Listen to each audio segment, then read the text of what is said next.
Akkam jirtu daawwattoota keenya bakka jirtan hundumaatti nagaaf araarri waaqayyoo isiniif haa baay'atu. Kun akkuma beekamu sagantaa keenya sagantaa maaddii faaruu faarsaa adda addaatiin kan isiniif dhiyaannu haaluma addaatiin waaqayyoo kan inni nutti dubbatudha jechuudha. Kanaafiyyuu har'as akkuma amala keenya utuu gara faarsaa keenyaatti hin darbin isa nu geggeessee isa nu eegee har'aan nu ga'e waaqayyoon galateeffachaa akkasumas immoo hafuurri qulqulluun wanta nutti dubbachuu barbaadu karaa faarsaa akka nutti dubbatutti waaqayyoon mataa keenya gadi qabanne kadhata gabaabaasan godhan. Galata siif dhiyeessina abbaa keenya ati gaariidha, gaarummaan kees bara baraan hin jiraata. Nuyis sababa gaarummaa keerraan kan kee jiraachuu dandeenye maqaa Yesuusiin galanni siif haa ta'u. Dura keetti kan dhiyaanne immoo cubbamootadha. Cubbuu keenya hundumaa nuuf dhiistee nutti araaramuun jaalala kee haa ta'u. Yaa Waaqayyo gooftaa si kadhanna bara jiraannu hundumaa ulfina keef akka jiraannu hafuurri kee qulqulluun geggeessaa jireenya keenya haa ta'u. Ammas wanta nutti dubbachuu barbaaddu hundumaa karaa faarsaa akka nutti dubbattu dhorkaa tokko malee akka nu bira geessu si kadhanna. Hafuurri kee qulqulluun geggeessaa jireenya keenya haa ta'u. Xumura jireenya keenyaa hundumaa immoo nuuf miidhagsi jaalala kee yoo ta'e maqaa Yesuusiin ameen. Egaan daawwattoota keenya faarsaa nuti jalqaba irratti dhaggeeffannu jabina waaqayyoo kan nutti mul'isu guddummaa waaqayyoo kan nutti beeksisudha jechuudha. Haalli keessan isinitti ulfaate dadhabuu dandeessu. Haalli keessanis isin sodaachisuu danda'a. Haa ta'u malee garuu dadhabina keenya caalaa waaqayyoo jabaa akka ta'e yaadachuu akka nuti qabnu faarfannaa nu yaadachiisudha. Dadhabdee hin komatamtu seenaa keessatti hojjettee fiixaan baafattaa akka yaaddeetti barootaaf inni ture kuusaan eebba kee waaqii malee hundaaf ta'a kunuunsi harka kee. Dha'ichi gurguddaan Misir keessatti utuu ta'u ijoolleen kee nagaadhaan Gooshem keessa taa'u jedha faarfannaa nuti jalqaba irratti dhaggeeffannu. Haalli nu marsee jiru gaarii yoo ta'u dhaabate biyya lafaa kana irratti wanti isin dhageessan baay'eensaa lolaa fi oduu lolaa ta'uu malata. Haa ta'u malee garuu waaqayyo saba Israa'eliin warri Misir yeroo dha'ichaan rakkatan isaan garuu Gooshem keessatti nagaadhaan akka taa'aa turani waaqayyo nuufis nagaa akka inni kennu. Kanaafiyyuu guddina rakkina keenyaa caalaa guddummaa waaqayyoo yaadachuu akka nuti qabnu kan nu yaadachiisudha. Baroota keessatti eebbisaa akka inni ture, arras eebbisaa nu faana akka jiru, nagaansaa akka nu faana jiru, haalli keenya yoo nutti ulfaate illee haala keenya irratti guddummaa waaqayyoo labsuu akka qabnu faarfannaa nu yaadachiisudha. Achumaanis itti fufnee faarfannaa galata of keessaa qabu akkasumas ammallee guddummaa waaqayyoo kan ibsu ardiif samii gubbaatti kan akka kee hin jiru faarfannaa jedhu eessattuu hin argamu akka keetti eenyu kan cubbamaaf yaadee waa'ee isaaf dhimmamu. Dhugaadhumayyuu daawwattoota keenya yeroo baay'ee gaafa rakkannu wanta waaqayyo nu dagate nutti fakkaachuu dandeenya ta'a. Wanta waaqayyo nuuf hin yaannis nutti fakkaachuu malata. Haa ta'u malee kan akka waaqayyootti nuuf yaadu akkasumas immoo inni nuuf yaadu sun jabaa akka ta'e faarfannaa nu yaadachiisu. Itti fufee akkana jedha faarfannaan kun jaalallee dhugaanii suma qofaa Yesuus maqaan kee baraanii nuuf galatoomuu jecha faarfataa Eliyaas Geetahuun kan inni faarfate jechuudha. Haalli keenya akkuma sila dubbannee turre yoo nu sodaachise isa ardiif samii gubbaatti guddaa ta'e waaqa jabaa akka qabnu yaadachuu akka qabnu. Kanaafiyyuu haala rakkisaa keenya irratti galateeffachuu akka nuti qabnu faarfannaa nu yaadachiisudha. Kanaaf daawwattoota keenya faarfannaa kana lamaaniin guddummaa waaqayyoo yaadachaa isinis gaarummaa waaqayyoo isiniif godheefis galata isaaf galchaa akka turtan isiniin jecha turtii gaarii qabaadha.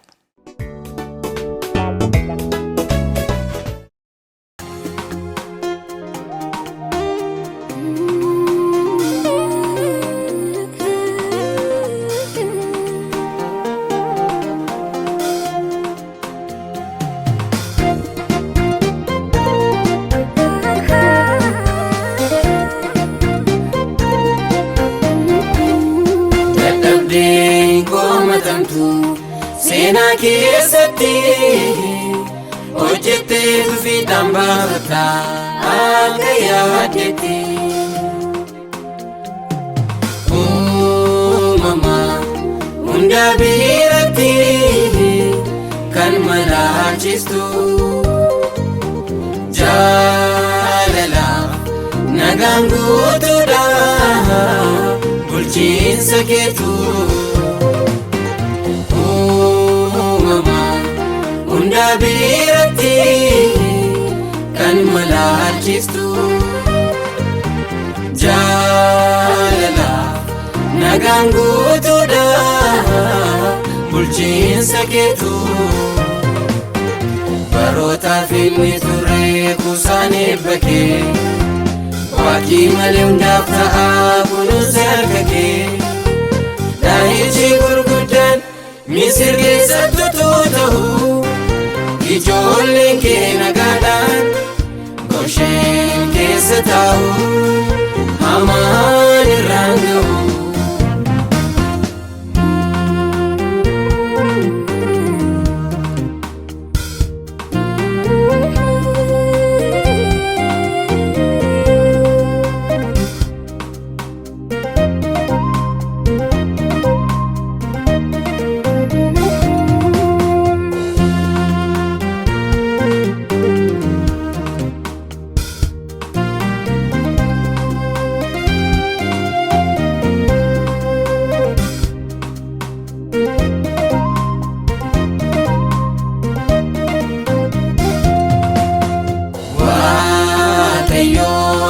Namada garasa qulqulluu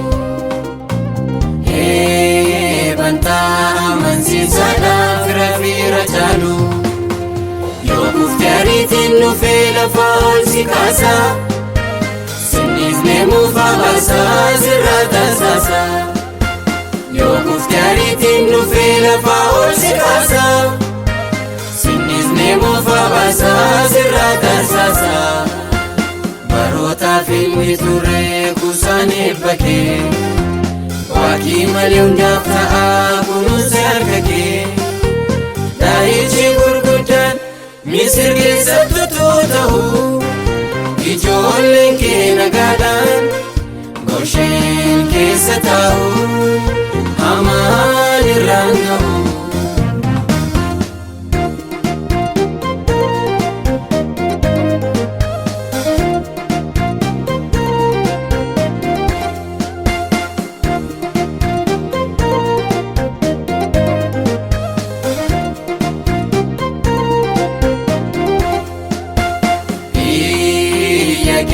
Siif hin dirmata gargaara siif ta'a. Fedhii gaara keetii biraan gooftaan si ga'a. Kormatti naamanu taasisuuf isaan si baata. Bobbaasaa jaalatti boqonnaa siif laata. Kormatti naamanu taasisuuf isaan si baata. Bobbaasaa jaalatti boqonnaa siif laata. Barootaaf inni ture kuusaan eebba kee. Waaqii malee hundaaf ta'aa kunuunsa harka kee. Daa'ichi gurguddaan Misir keessatti utuu ta'u. Ijoolleen kee nagaadhaan Goshen keessa taa'u. Hamaan irraan ga'u.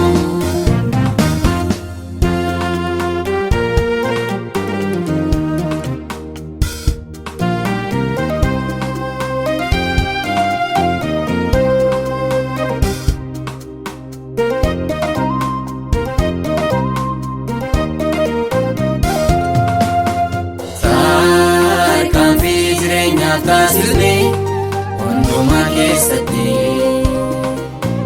Umurii jiraanneef waggoota lakkoofsifnetti. Dahoo kattaa dhokannaa iddootti arganne. Yesuus nuuf ta'ee isa nun dadhabne. Dahoo kattaa dhokannaa iddootti arganne. Yesuus nuuf ta'ee isa nun dadhabne. Danda'a koo situ na jiraachise. Malkaa du'aa hundarraa na ceesise. Jaalallee koo situ na mana taasise. Kunuunsi kee addanaaf gaafa hundumaa. Eenyumattuu sin madaalu gonkumaa.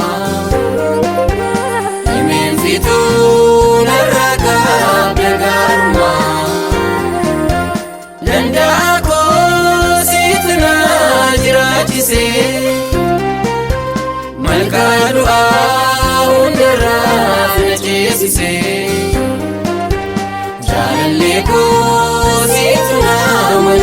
beeksise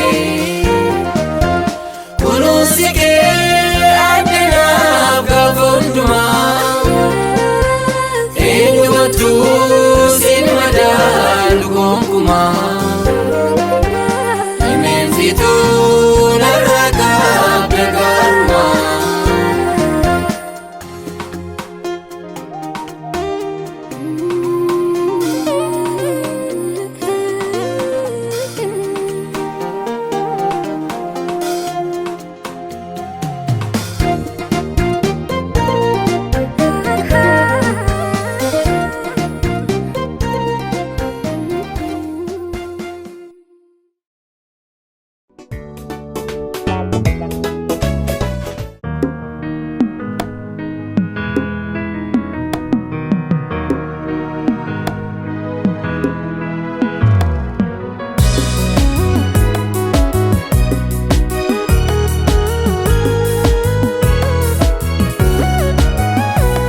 Ardiif saamii gubbaa kan akka keenjiru eessattuu hin argamu akka keetti eenyu kan cubbamaaf yaadee waa'ee isaaf dhimamu jaalallee dhugaanii suma qofaam Yesuus maqaan kee baraanii dhufa galatoomuu hundumaa dandeessa abdiinsaa kan ciiteef biqichaaraa keessa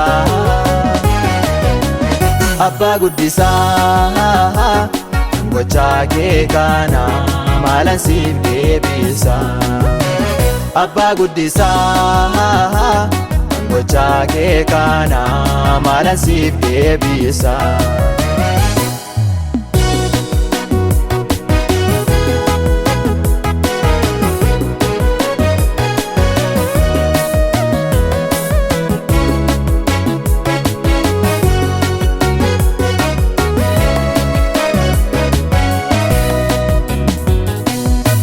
Arjummaan kee hin hafne nu biraa nuuf hojjette caalchistee isa duraa galata jennaa nu ammas martuu garaarra galata jennaa nu ammas martuu garaarra inni guyyaa rakkoo oolmaa kee ni himamu barumaa baraanii maqaan kee ajaajamu inni guyyaa rakkoo oolmaan kee ni himamu barumaa baraanii maqaan kee ajaajamu.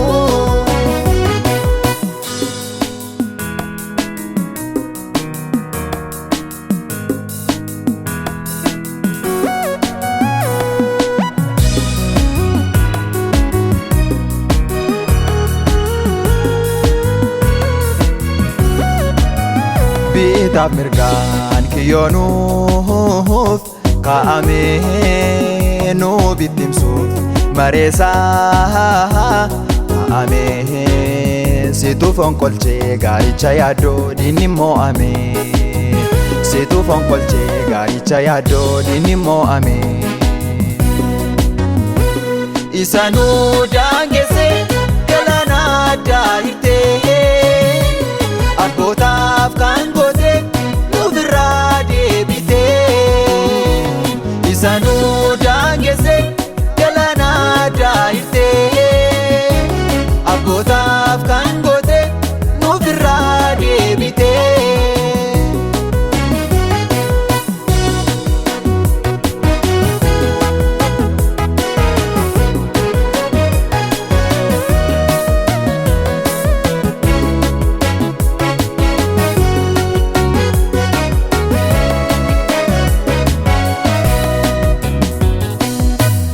Erga raayyaa nuuf taatee raawwannee hin sodaannu tasumaa raafamnee akka tiinurraati yaada qabdu sirriitti hubanne akka tiinurraati yaada qabdu sirriitti hubanne wanta hedduu sarraa argannee barnoota nuuf wareegaa mukee dubbata barbaacha hin argannu tuusin taane gooftaa gatii gaarummaa kee ofudhuu galata wanta hedduu sana argannee barnoota nu bareegamu kee uumamaa dubbata barbaacha hin argannu tuusin taane gooftaa gatii gaarummaa kee ofudhuu galata ardiif saamii gubbaa kan akka keen jiru eessattuu hin argamu akka keetti eenyu kan cubbamaaf yaadee waa'ee isaaf himamu jaalallee dhugaanii suma qofaam Yesuus maqaan kee baraanii nuuf galatoomuu hundumaa dandeessa abdiinsaa kan ciiteef riqichaara keessa abbaa guddisaa kan gochaa kee kana maalan siif deebisa abbaa guddisaa kan gochaa kee kana maalan siif deebisa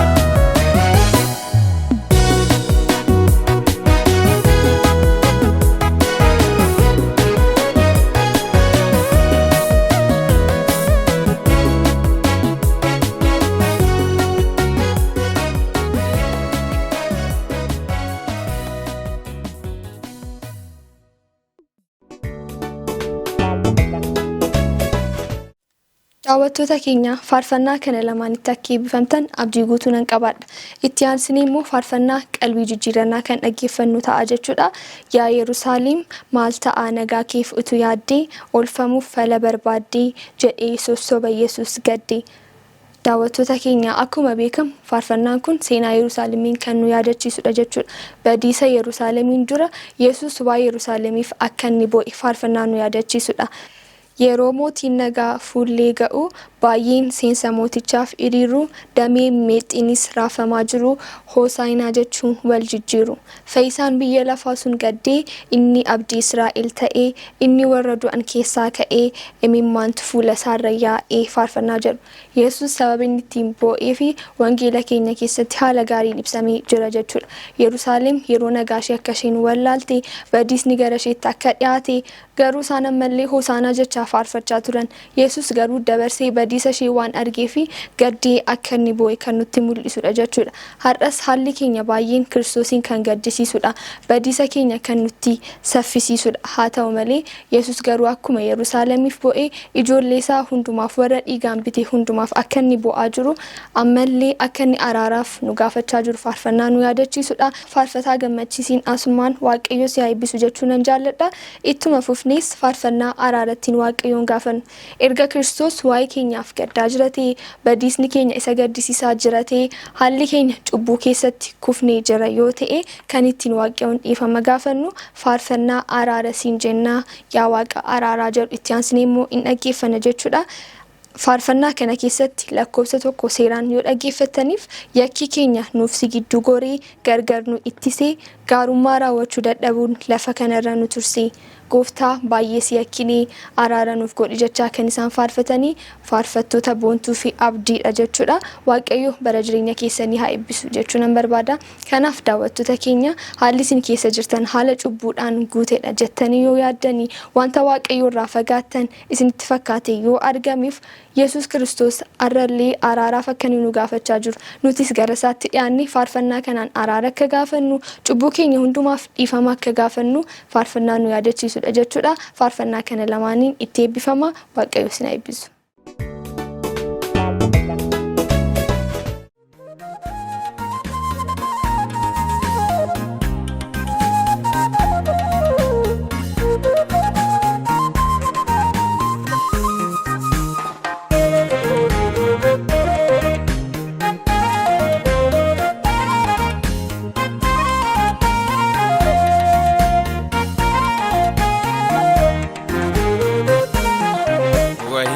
filatamaan kaleessa har'a yeroo tullaa kosii taa'u sabni dur gammachuu guutuu qabu yeroo boo'icha hadhaabu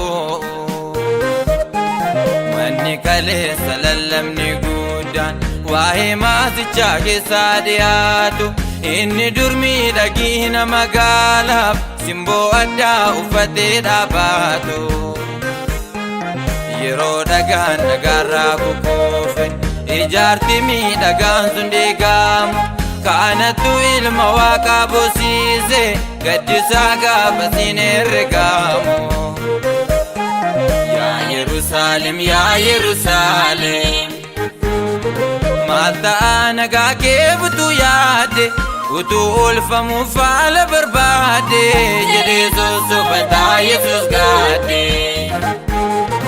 yeroo mootiin nagaa fuullee gaa'u baay'een seensa mootichaa firiiru dameewwan meexxiif raafamaa jiru hosaa'ina jechuun wal jijjiiru fayyisaan biyya lafaa sun gaadde inni abdii Israa'el taa'e inni warra du'an keessaa kaa'e imimmaantu fuula isaarra yaa'e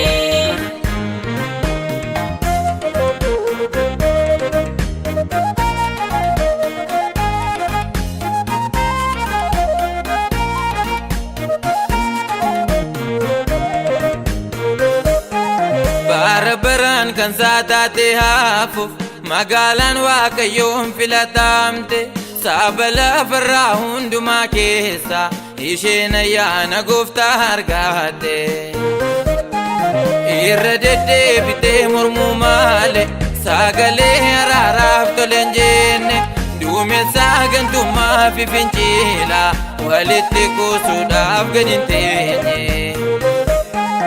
yeroo naraara argachuu isheeti ariifatee darbaa otoo jeero gaarummaaf jaalala ilma waaqayyoo hammeenyaaf jal'inaatti micciiro adeessuu kaneessaa akkamiiti kanatti itti mormite naadha warri atajjeefte raajota godha jedha ulfina qabeessi samiidha isa birmaduu si baasu ergaa jaalala koo tuffatteetta badiisa ofirraatti fideetta dirqama lubbuu kees fudhatteetta har'a seenaa wal fakkaataa jira ilmi waaqaa hafaaf tabaaf gaadda dideera sabni gammoojjiif baada dhukkubaa hamaaf jaamummaa aadaa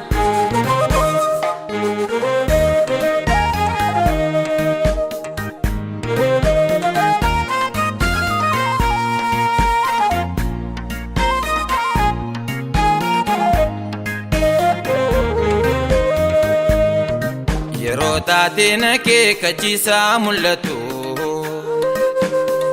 kan miliquu qaban maaliif kakkabatu marfamuun hin oolu guyyaan naasuun dhufa gaafa reeffi namoota lafa fudhatu garuu harki ilma waaqayyoo ajjeese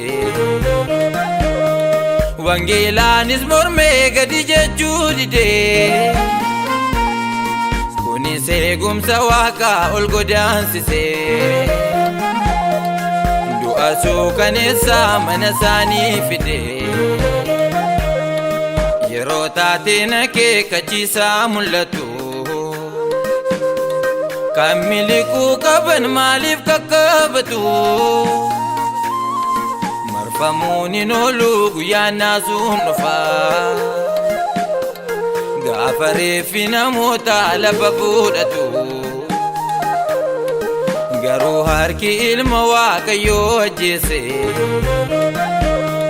wangeelaanis mormee gadi jechuu didee kunis eegumsa waaqaa ol godaansisee du'a suukaneessaa mana isaanii fidee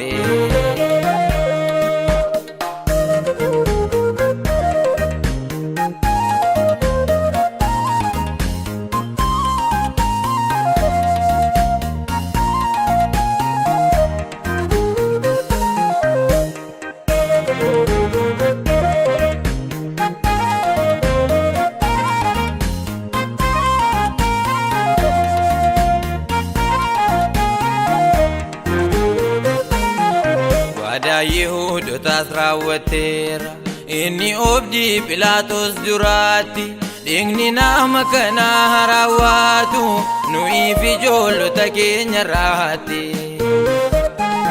Egaa seenaan Yerusaalem dure haala suukaneessaan golabame hiikaa booda erga ittiin jedhame ulfinni Waaqayyoorraa fudhame. Akeekkachiisa sodaachisaadha diigamuun Yerusaalem duraani warra ayyaana Waaqaa tuffataaniif obsasaa salphisanii ilaalaani. Nagaaf eegumsarra itti dhiboomnu fayyisaan gatii hangamiitti baase qabaasee tanaa jalaa nu yaase dhiiga isaatiin bilisa nu baase. Badiisaan Yerusaalem keessaatti Kiristiyaanni dhugaan tokko hin baane warri xuraa'ummaaf keertaan qabne diinarii isaan hin qaqqabne.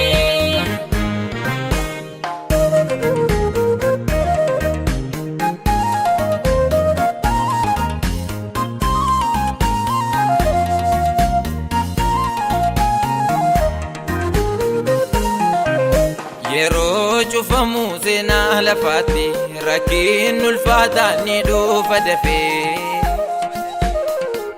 sanyii jaamalee hin hafnedha dhugaan irraa fudhataa madhabee. Akeekkachiisni didamanii fi seeronni harkaa namaatti caabanii beenyaa guddaa nama kaffalchiisu raawwatanii akkasitti naafanii. Yeroo cufamuu seenaa lafaatti rakkiin ulfaataan ni dhufa dafee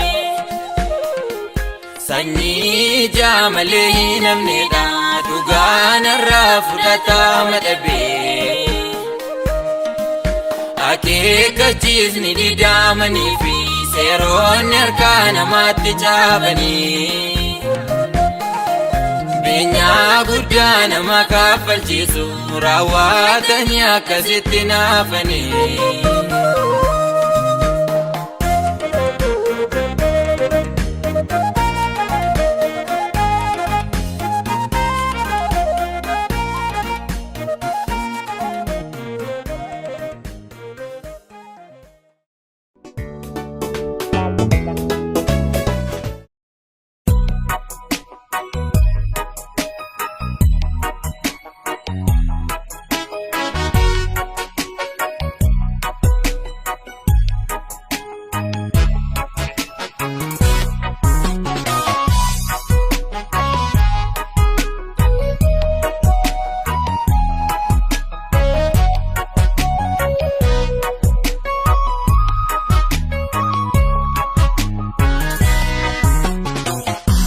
Sinjena ya wakarara arara sinjena ya wakarara arara sinjena ya wakarara arara sinjena ya wakarara.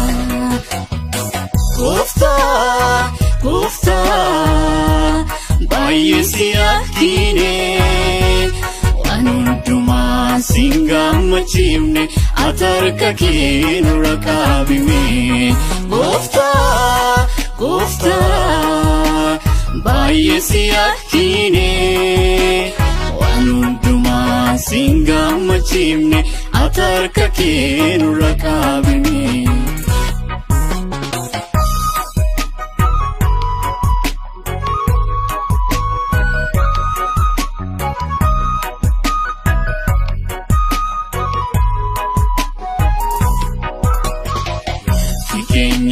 Sigiddu gore garganu iftise karumara walchuu dadhabuun lafa kanarra nu tursiise.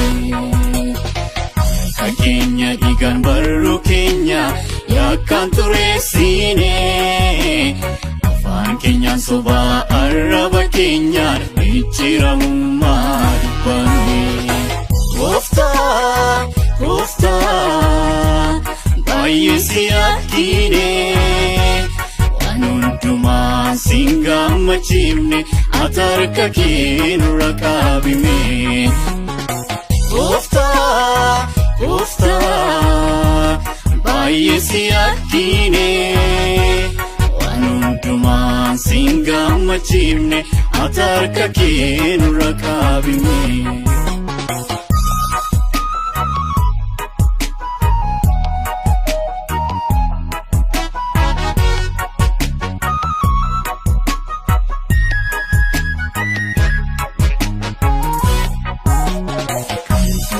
Qajeeladhaan deemu namni dhuga faara dulcheeru dubbii waa'een baafne amanachuun sobatti kan fiignu. Hammina garaa keessaa ka'anne jallinaa kan dubbannu garaa ati qabaattee dhabnee maaloo akkam taanu. Gooftaa baay'ee si argine waan hundumaa sin gammachiifne ati harka kee nurra qabime. Gooftaa baay'ee si argine waan hundumaa sin gammachiifne ati harka kee nurra qabime.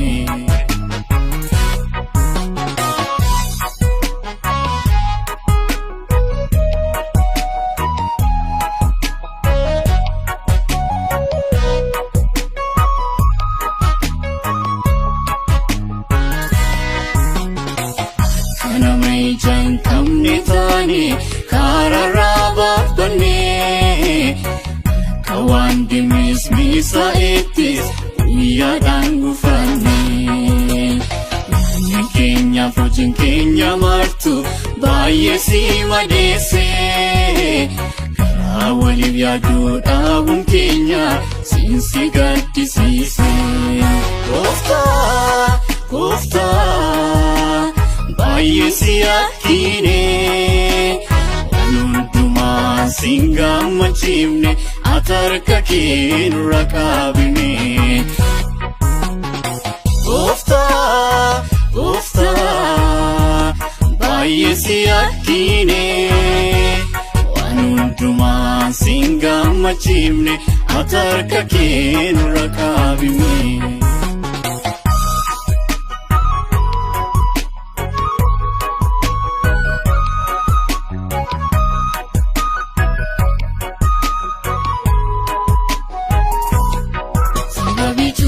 Keenyaati malee nuturra daddarbaa gochoota maateef malee lafuma kaaleessaa jirru dhaabanne argamneef malee garaa ati qabaatte qabaachuu dadhabneef malee lafuma kaaleessaa jirru dhaabanne argamneef malee garaa ati qabaatte qabaachuu dadhabneef malee. Kan kee gabaabbate nuufaa isuun dadhabne umurii keessoo duude iyya keenya dhaga'uun dadhabne. Kan kee gabaabbate nuufaa isuun dadhabne umurii keessoo duude iyya keenya dhaga'uun dadhabne. Gooftaa baay'ee si argine sin gammachiifne ati harka kee nurra qabime. Gooftaa baay'ee si argine waan hundumaa sin gammachiifne ati harka kee nurra qabime. Harkisaa bal'aadha nuuf simuuf garaan lafaadha nuuf simuuf. Harkisaa bal'aadha nuuf simuuf garaan lafaadha nuuf simuuf. Eebbifna hojii kaleessa abbaan keenya garaa laafessa. Eebbifna hojii kaleessa abbaan keenya garaa laafessaa. Harkisaa bal'aadha nuus himuuf garaansaa lafaadha nuus himuuf. Harkisaa bal'aadha nuus himuuf garaansaa lafaadha nuus himuuf. Ifnaa hojii kaleessaa abbaan keenya garaa laafessaa. Ifnaa hojii kaleessaa abbaan keenya garaa laafessaa.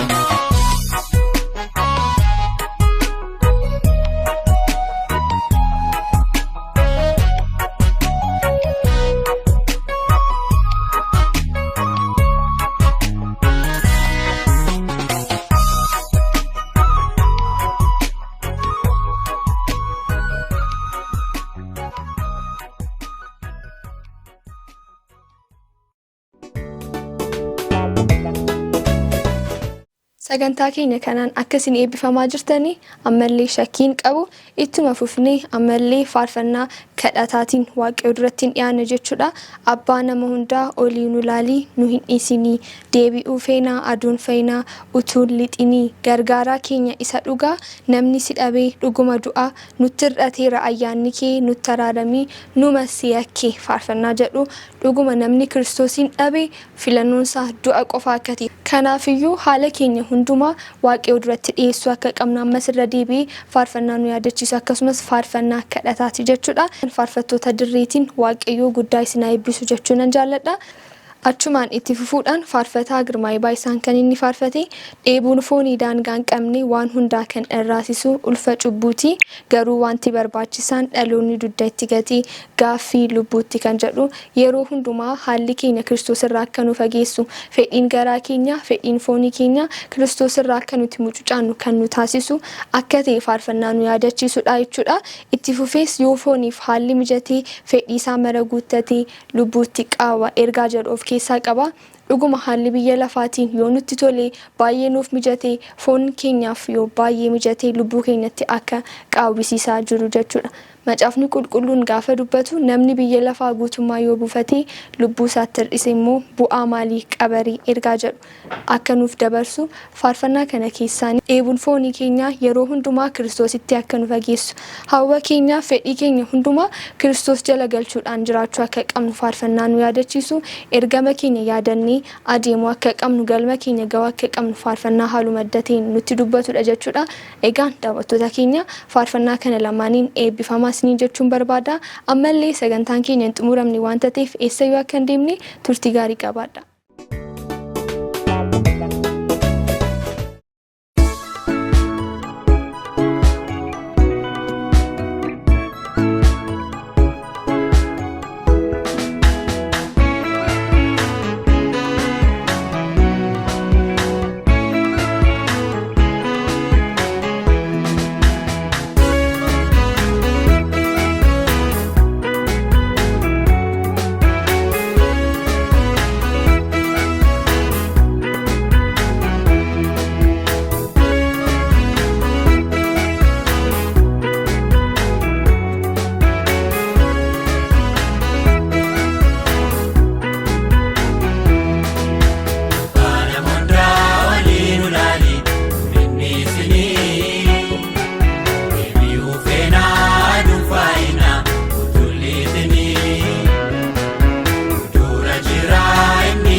jireenyaa du'a gaarasiif isaan oliiti. Eenna akkas ta'uu dhaabate abdiin nuyi lallabaa jiru kan keenya miti.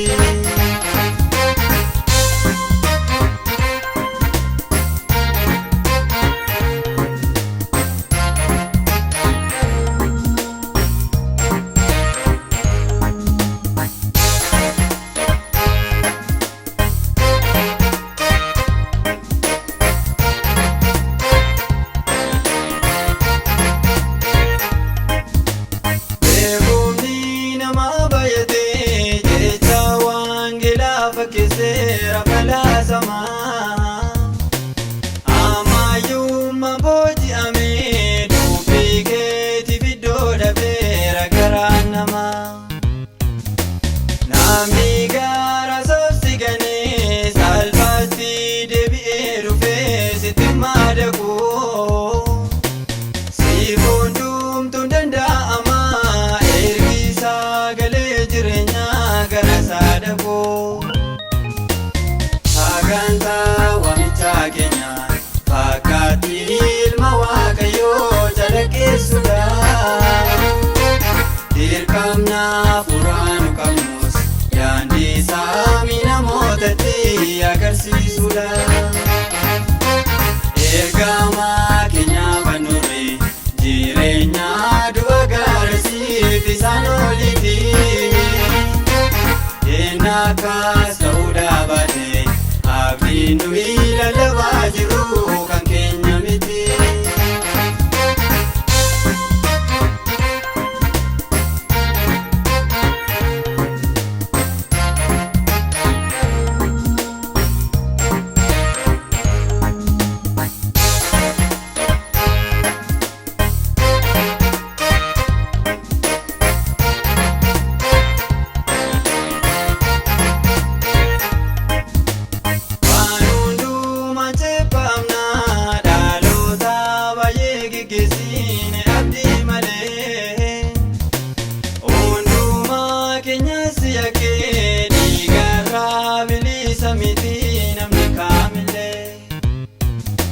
Yaakamaa seenaatiin ooduu aadaalotaaf sababaa ijaan jaabannu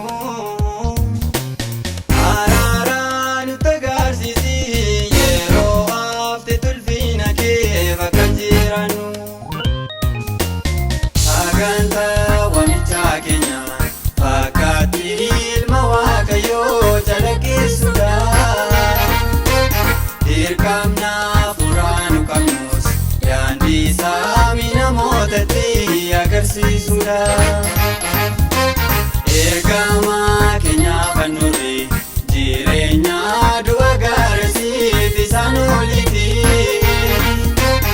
Eenna akkas ta'uu dhaabate abdiin nuyi lallabaa jiru kan keenya miti.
Daawwattoota keenya sagantaa haga ammaatti isiniif dhiyaateen akka eebbifamtan abdii guutuun qaba. Dhumarratti immoo faarfannaa galataa, faarfannaa ittiin Waaqayyoon galateeffannu, gaarummaa isaa ittiin yaadannu, dhaggeeffannitu gargar baana jechuudha. Himee fixuudhaa fi yeroon koo nan ga'u, iddoo asii mitii ka'umsi koo fagoo, anatti dadhabuun kan kee ajaa'ibaa, tasa siin danqini waa'een hir'ina koo. Faarfataa addunyaa fi faarfattuu laliseen kan isaan faarfatanii ulfaadhu waaqa koo olmaan kan kee adda jechuudha. Faarfannaa galataa, faarfannaa gaarummaa Waaqayyoo nu yaadachiisu yeroo hundumaayyuu irra deddeebinee Waaqayyoon galateeffachuu akka qabnu, haala hundumaa keessa teenyee galata Waaqayyoof dhiyeessuu akka qabnu faarfannaa nu yaadachiisudha. Kanaaf daawwattoota keenya ani sagantaa keenya kan asuma irratti xumura. Faarfannaa dhumaa isin afeera kanaan eebbifamaa isiniin jecha haga torbee wal arginutti torbeen keessan torban gaarii isiniif haa ta'u.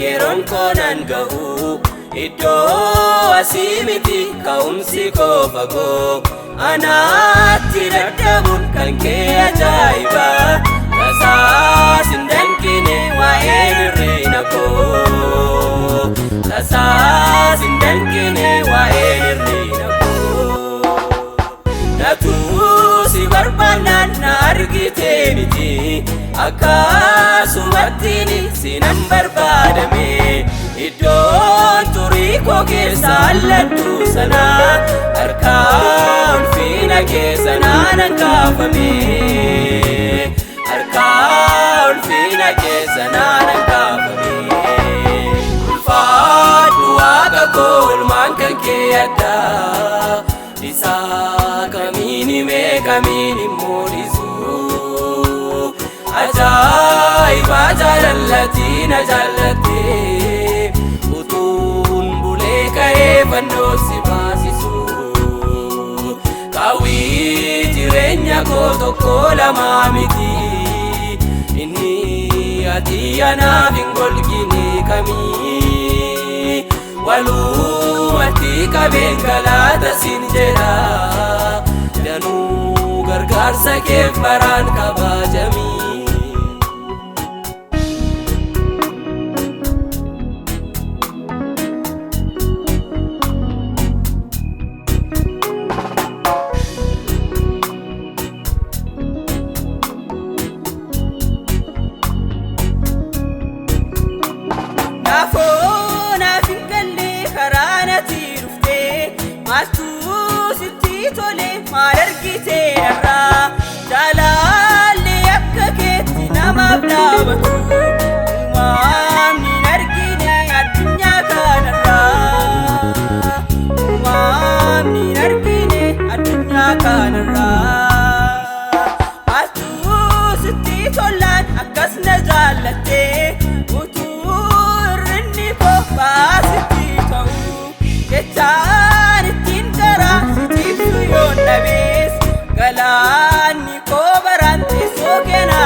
ajaa'iba jaalallati na jaallatte utuun bulee ka'ee fannoo si baasisu kaawwii jireenya koo tokko lamaa miti inni ati anaaf hin golgine kamii walumatti qabeen galaata siin jedha danuu gargaarsa keef baraan kabajamii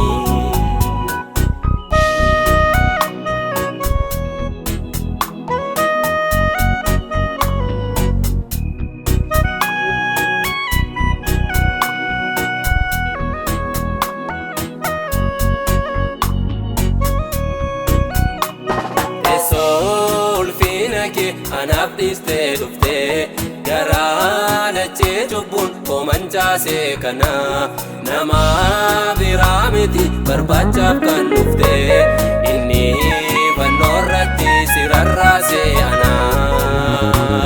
inni fannoo irratti si rarraasee anaan onaa dhibe dhoksaan isaa maaluma jaalala agappeen na jaallachuun kan kee umurii koo guutu sammuun koo yaadata baraa baraan dhugaan baa jaalala kee baraa baraan dhugaan baa jaalala kee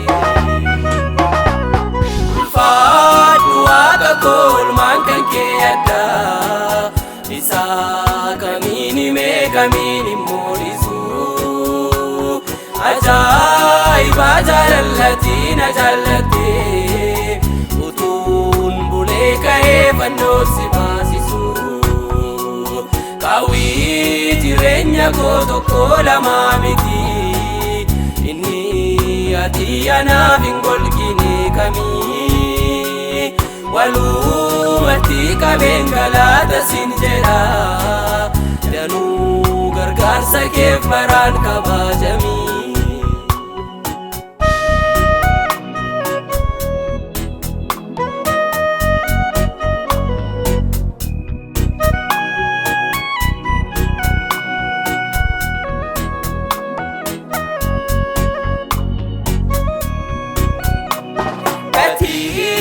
Kambasun walitti qabame hindaanda'u wanti addunyaa kanarraa sammuun namaas yaade biraan ga'uu tasaa ulmaan kee ni caala kumaaf kitiilarraa ulmaan kee ni caala kumaaf kitiilarraa gatii cubbuun keenya nu gaafachuuf ture nurraa baasee keenyaa nurraa qabda kanaaf hundumti keenya maqaa kee waamnee galatoomii jenna abbaa olmaa hundaa galatoomii jenna abbaa olmaa hundaa ulfaadhu waaqa koo ulmaan kan kee addaa isaa kamiin himee kamiin hin mul'isu ajaa'iba